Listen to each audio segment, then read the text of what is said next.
All right, Tennessee Titans fans, how are we feeling today? How are we feeling 24 hours after Mike Borgonzi was hired as the new general manager of the Tennessee Titans? Now, the question that I am seeing on X today, does the hiring of Mike Borgonzi, a hiring that is considered a good hire, maybe even a great hire, maybe even the best hire, best possible hire, does that make up for all of the chaos and dysfunction that we have seen from the Tennessee Titans up until now? And my answer to that question is that two things can be true at once. Mike Borgonzi is a great hire.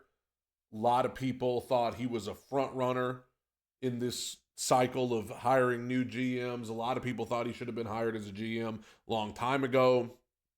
Mike Borgonzi, great hire for the Titans, and I hope that he's able to help turn things around.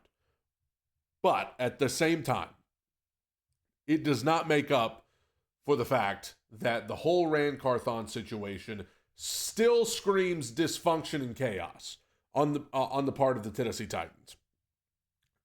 Regardless of what you think about Borgonzi, the fact that this is the fourth straight year, third straight year of firing a GM or a head coach, J-Rob, then Vrabel, then Ran, that screams dysfunction. And the fact that a year ago you fired Vrabel in favor of the guy that Vrabel said was not prepared to be a GM yet, wasn't ready to be a GM, you kept that GM, you fired Vrabel, and then a year later you fired that GM that Vrabel didn't want in the first place. That screams dysfunction. Whether you like the hiring of Mike Borgonzi or not, and I've yet to see anybody that doesn't like the hiring of Mike Borgonzi. I think we're all excited about that. But it does not take away from the dysfunction of the whole Ran Carthon, Mike Vrabel situation. Yeah, so I think that with Ran Carthon, the Titans are either guilty of one of two things. They're either guilty of just not knowing what they're doing, not having a vision, firing people at the drop of a hat just because they don't like what they're seeing on the field, and so we just got to fire somebody. It's either that, or if Ran Carthon was not doing a good job, if Ran Carthon was not dedicated enough or not didn't have the right vision for the organization, whatever, then you're guilty of making a terrible hire. You're guilty of making a terrible hire 2 years ago when you hired him. And it still doesn't explain the fact why you gave him an extension a year ago when you fired Vrabel to keep him. That still remains a mystery to me, how that is even possible. That a year ago, you gave this guy an extension and said, we're giving him full control. I still don't understand that. That part of it screams dysfunction. It screams chaos. It screams amateur hour. Now, we can't change the past. Now that Mike Borgonzi has been hired as the new GM of the Tennessee Titans, what I want to see is a vision that we can buy into and stick with for longer than a year. Mike Borgonzi is signed on to be the GM through 2029. He's going to be here till at least almost the 2030s, okay? Oh, gosh, that's bizarre to even think about that in 5 years it's going to be the 2030s. Oh, my gosh.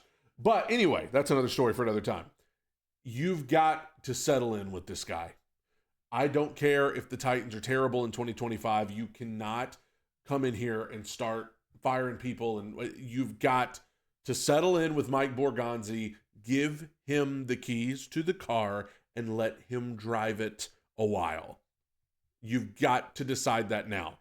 The problem here, where things get a little bit complex, is that you have a major question mark at head coach. You have a major question mark at head coach. Am I saying that everything that went wrong this past season is Brian Callahan's fault? No, but he's on the list. Yeah, he's on the list. He may not be the one highest on the list, but I think most people would easily have him in the top 5 reasons why the Titans were so terrible.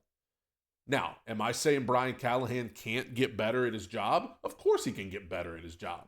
Anybody who does their job longer than a year is probably going to get better at it. If you get a job as a chef at a local, bistro, you're probably going to be better at it in a year than you are right now.